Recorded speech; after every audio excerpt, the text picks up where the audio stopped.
Hello and welcome to the debrief from the playoffs of the V10 R-League with me, Rachel Stringer, Ben Daly and Nick Hamilton. And we've had quite the playoffs, haven't we, boys? I mean, it's been drama at every single matchup we've been to. But we're going to start with Aston Martin, one of our finalists, and their route to making it through to those finals. And we can see on screen right now, Shanaka Clay out here, obviously for Aston Martin. Getting the job done, boys, didn't he?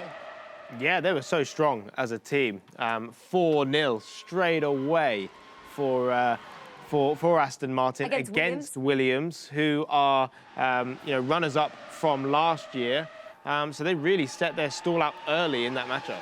And it was a bit of a shock as well, wasn't it, Ben? But I guess it kind of just shows that maybe Williams were having a few mistakes. What does that first matchup show?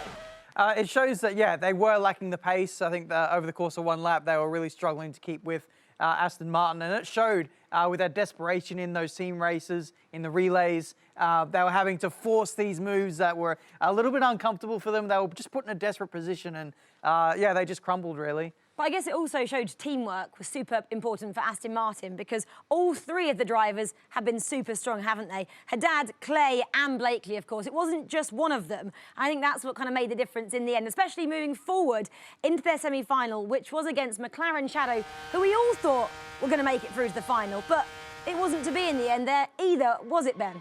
No, it wasn't. There was mistakes in the end for McLaren Shadow. There was the James Baldwin mistake, which cost them a point.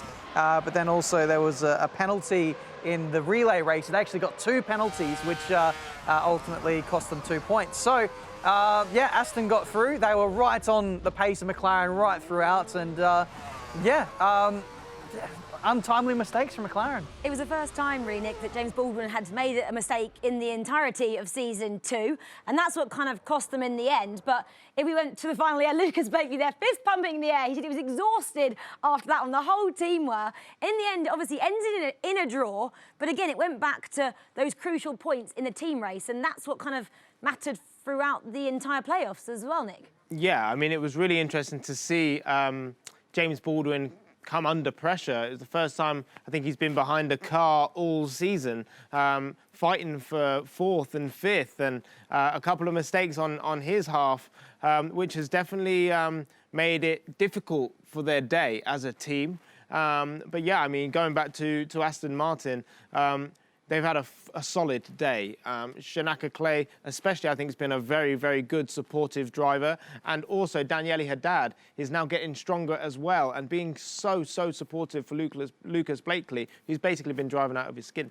Yeah, you can't win the V10 R-League with just one driver. That is for sure. OK, let's move on to BMW and their journey through to those finals. In their quarterfinal, they faced up against Yas Heat. And I guess, boys, I'm going to say we thought BMW would have that one quite easy. It wasn't to be either. Yas Heat put on the fight of their lives, didn't they, Ben? Yeah, it was really, really tough, and it went right down to the wire. Of course, Yas Heat winning their first 2 races on their team choice. Then BMW, they just fought back. Kevin Siggy didn't give up. He knew exactly what the team needed to get out of that result, and in the end, it came down to who had more pole positions. Ridiculously close. Absolutely, ridiculously close, and obviously King Kevy, as we say, Kevin Siggy, he had those 2 pole positions and then a P1 and P2 the other way around in those team races, which obviously was super important as well. So, yeah, super strong performance again from BMW. Kevin Siggy there, super happy. They all were, as always, to make it through to those finals. And then in the semi-final, they matched up against last year's winners, Team Redline. Nick, how did that one go down? Remind everyone. With an absolute shock. You know, it proved us wrong here in the studio. Last year's winners, who we thought were absolutely bulletproof, you know, last year, and very, very strong this year, going straight into the semi-finals. We thought, well, it's definitely going to be a Team Redline in the final. Who is it going to be with them? But BMW came out strong, came out fighting, and really put it up against them, and they crumbled. Yeah, and Siggy and Romanidis, they were 1-2 as well at Redline's track choice, which was obviously super important. But there's also a question I wanted to ask there. The Aston Martin, they have now raced at Yas Marina. BMW haven't. Will that give them the advantage, Nick, do you think?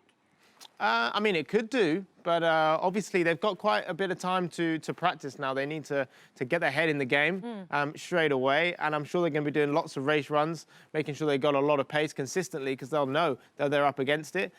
So it could play into their hands a little bit, having already driven on it today, but we'll just wait and see. Yeah, because obviously we know they're going to go racing, aren't they, at Yas Marina next time out at the final. That is coming your way next week, guys. We now know who is going to be there. It's Aston Martin taking on BMW. Not exactly what the three of us predicted, but they are your finalists, and we can't wait for that one. So join us right here for all that action next week. We'll see you then.